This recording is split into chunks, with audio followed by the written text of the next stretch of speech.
Hello दोस्तों, नमस्कार। मैं आपके अपने channel all exams GK with Vipin में आपका स्वागत करता हूं।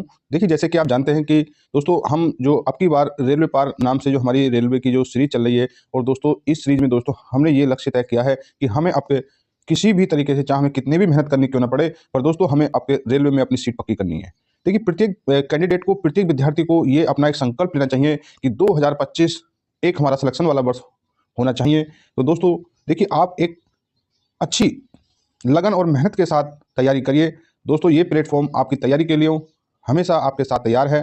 बस जिस तरीके से हम जो हमारा जीके और जीएस से संबंधित जितना भी कंटेंट आपको दिया जा रहा है, दोस्तों इसे बड़े ध्यान से देखिए। ये काफ़ी वर्षों का अनुभव है, ऐसे नहीं है कि आपको डायरेक्टली पढ़ा दिया जा रहा है। नहीं दोस्तों, इसका जो एक्सप्लेनेशन है उसे आप बड़े ध्यान से सुने।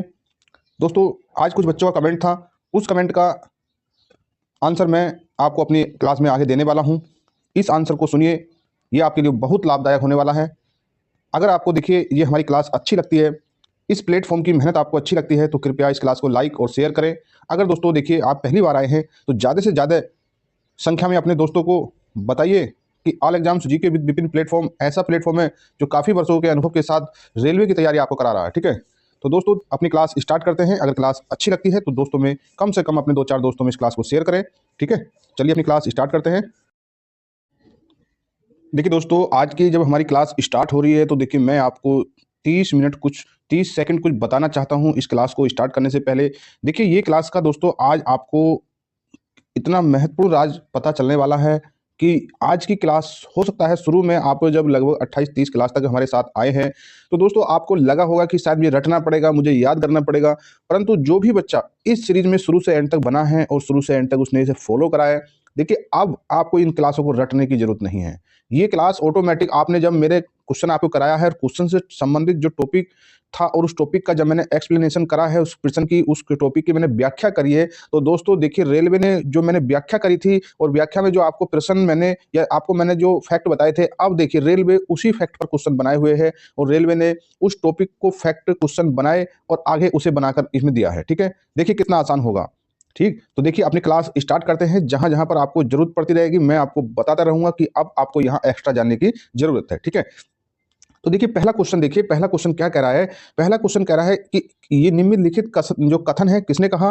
अब आपको कथन को पढ़ना है। कथन कह रहा है कि स्वराज मेरा जन्म सिद्ध अधिकार है और मैं इसे लेकर रहूंगा। तो मेरे प्यारे बच्चों, आप ये बता सकते हैं और मैं बता रहा हूं कि जो इस प्लेटफॉर्म से जुड़ा है, सीरीज से जुड़ा है, वो बता सकता है कि विपिन सर आपने अब तक जब जब ये टॉपिक आया है, जब जब कांग्रेस का लखनऊ अधिवेशन की चर्चा हुई है, जब जब बाल गंगाधर तिलक जी की चर्चा हुई है, आपने इस कथन को कई बार दोहराया है। ठीक है, तो प्यारे बच्चों, अगर आपने इस कथन के बारे में बहुत मेरे से सुना है तो शायद अब आपको इस आंसर को रटने की जरूरत नहीं है। आप इसका तुरंत आंसर लगा देंगे कि ये जो है लखनऊ अधिवेशन में कांग्रेस का वार्षिक अधिवेशन था, जब कांग्रेस का गर्म दल और नरम दल का वहां पुनः एक मंच पर आना हुआ, तब बाल गंगाधर तिलक जी ने ये बात कही थी कि स्वराज मेरा जन्म सिद्ध अधिकार है और मैं इसे लेकर रहूंगा। ठीक है, इससे संबंधित मैंने बहुत एक्स्ट्रा फैक्ट आपको बताए हैं। अब यहाँ पर ज़्यादा और चर्चा करने की जरूरत शायद मैं समझता हूँ नहीं है। चलिए नेक्स्ट क्वेश्चन देखिए।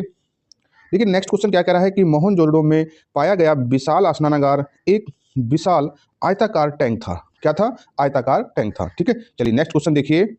देखिए प्यारे बच्चों, सभी क्वेश्चन, अब आपको रेलवे के इतिहास में जितना भी क्वेश्चन है, रेलवे ने जितना भी अपना क्वेश्चन बनाया है, क्योंकि दोस्तों रेलवे ने जब ऑनलाइन परीक्षा कराता है और मल्टीपल शिफ्ट में जब आपकी शिफ्ट में पेपर कराता है, तो देखिए रेलवे भी ये सोचता है कि क्योंकि हमारे लिए तो सभी विद्यार्थी सेम हैं, परंतु किसी विद्यार्थी का ऐसा अन्याय उसके साथ नहीं होना चाहिए कि हमें उसका लेवल, एक पेपर में लेवल स्टैंडर्ड ज़्यादा कर दें और एक में कम कर दें। तो देखिए रेलवे की ये सोच रहती है कि हमें अगर कोई टॉपिक है तो दोस्तों उस टॉपिक पर हमें सभी बच्चों का आंकलन करना है, उस टॉपिक पर हमें सभी बच्चों से परीक्षा में पूछना है। जैसे शायद 1857 क्रांति का टॉपिक ले लें, तो देखिए रेलवे क्या, जो ऑनलाइन परीक्षाएं होती हैं, जो मल्टीपल शिफ्ट में होती हैं, तो दोस्तों उसमें उस परीक्षा एजेंसी का ये ध्येय रहता है कि हमें परीक्षा, हमारे लिए सभी बच्चे सेम है। अगर हम टॉपिक 1857 की क्रांति से संबंधित टॉपिक है तो देखिए हम अगर 10 शिफ्ट में क्वेश्चन पूछ रहे हैं तो 10 शिफ्ट में दोस्तों कहीं ना कहीं 1857 की क्रांति से सभी से क्वेश्चन पूछा जाए। ऐसे नहीं कि किसी से 1857 की क्रांति पूछ लिया और फिर किसी से दूसरी शिफ्ट में बहुत ज्यादा हार्ड टॉपिक पूछ लिया जो बच्चों का लेवल भी नहीं था।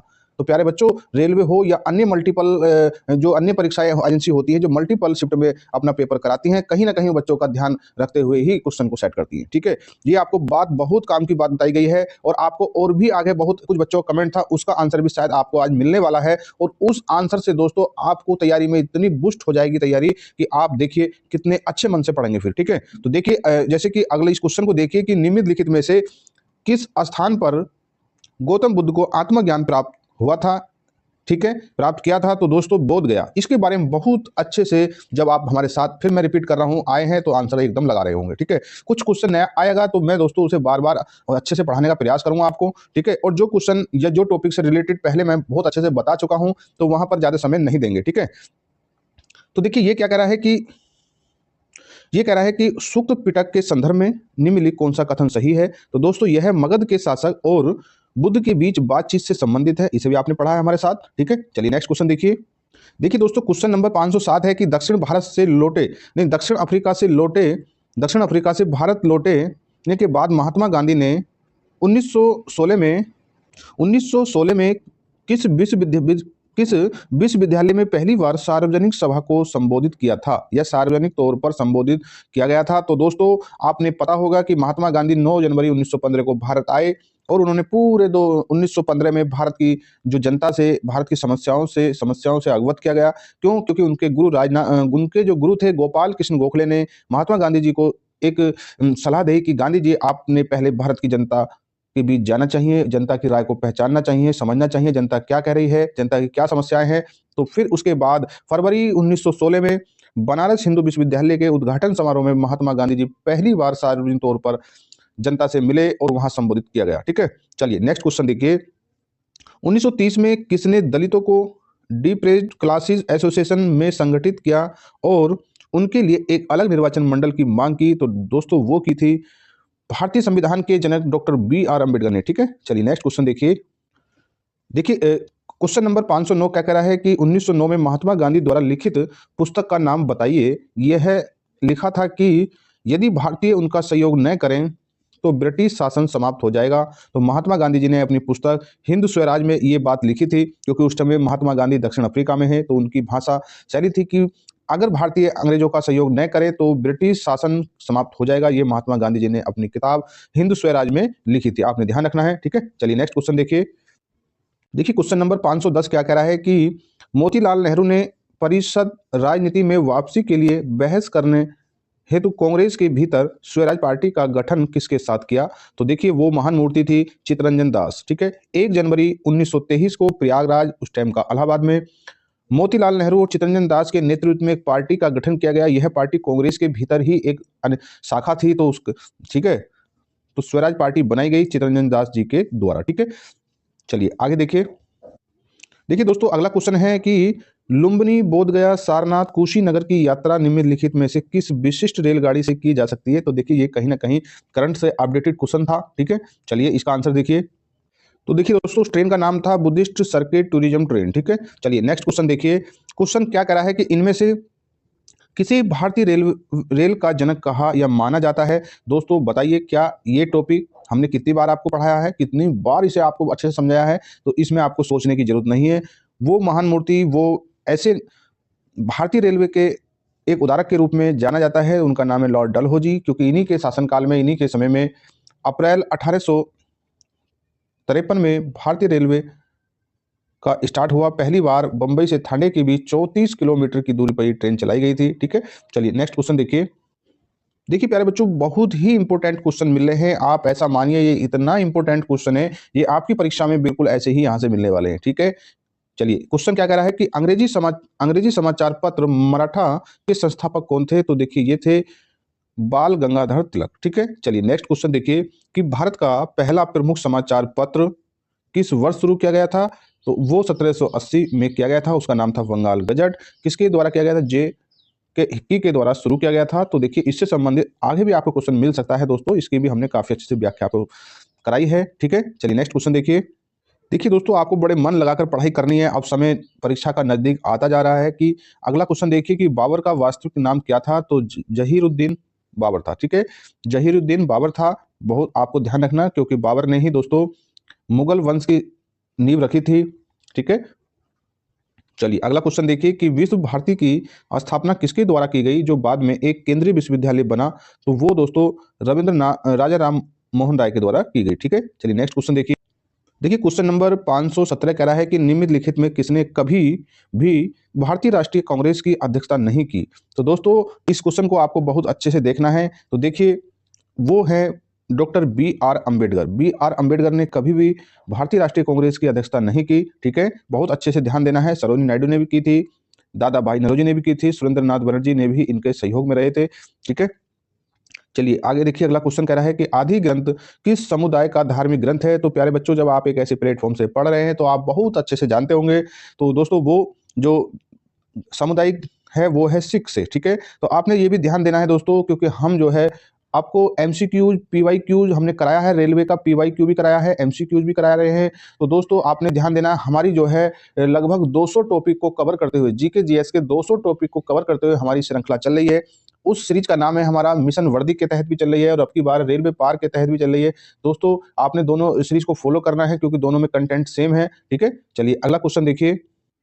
देखिए क्वेश्चन कह रहा है कि किस महान स्वतंत्रता सेनानी को देशबंधु के नाम से जाना जाता है? तो दोस्तों मैंने आपको टॉपिक वाइज क्लास में कौन किसका नाम से उपनाम से जाना जाता है मैंने बहुत अच्छे से करा रखा है। आप टॉपिक वाइज जो हमारी सीरीज चल रही है जीके जीएस की उसे ही फॉलो करें। ठीक है, तो देखिए वो हैं चित्तरंजन दास। चित्तरंजन दास वही हैं जिन्होंने मोतीलाल नेहरू के साथ मिलकर 1 जनवरी 1923 को इलाहाबाद में जो है स्वराज पार्टी का गठन किया था। ठीक है, चलिए नेक्स्ट क्वेश्चन देखिए।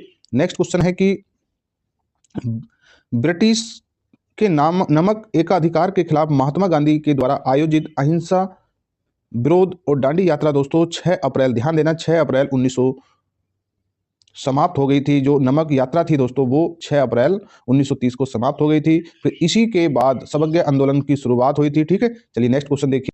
तो देखिए 6 अप्रैल 1930 को जो नमक की जो यात्रा थी, नमक कानून तोड़ने की, वो समाप्त हुई थी। ठीक है, चलिए आज की क्लास का दोस्तों लास्ट क्वेश्चन है, क्वेश्चन नंबर 521 है। क्या कह रहा है कि फरवरी 1919 में सत्याग्रह सभा की स्थापना किसके द्वारा की गई? तो दोस्तों वो की गई थी मोहनदास करमचंद गांधी जी के द्वारा। ठीक है, आपने ध्यान रखना है। और देखिए आपकी क्लास में आज काफ़ी इंपॉर्टेंट कंटेंट आपको उपलब्ध कराया गया है। इसी तरीके से दोस्तों अब हम रेलवे का जो इतिहास है उसे हम बहुत आसान तरीके से समझ रहे हैं और आगे अपनी तैयारी को बेहतर कर रहे हैं। ठीक है, अगर आपको देखिए क्लास अच्छी लगती है, क्लास से कुछ भी आपको सीख मिलती है, आपकी परीक्षा में तैयारी में कुछ सहायता मिलती है, तो कृपया लाइक करके जरूर जाएं। ठीक है, और अपने दोस्तों में शेयर करें। इस प्लेटफॉर्म पर नए हैं तो अपनी रेलवे की एक नौकरी पक्की करने के लिए दोस्तों ही सब्सक्राइब कर लीजिएगा। ठीक है, चलिए मिलते हैं आपसे अपनी अगली क्लास में, तब तक जय हिंद जय भारत।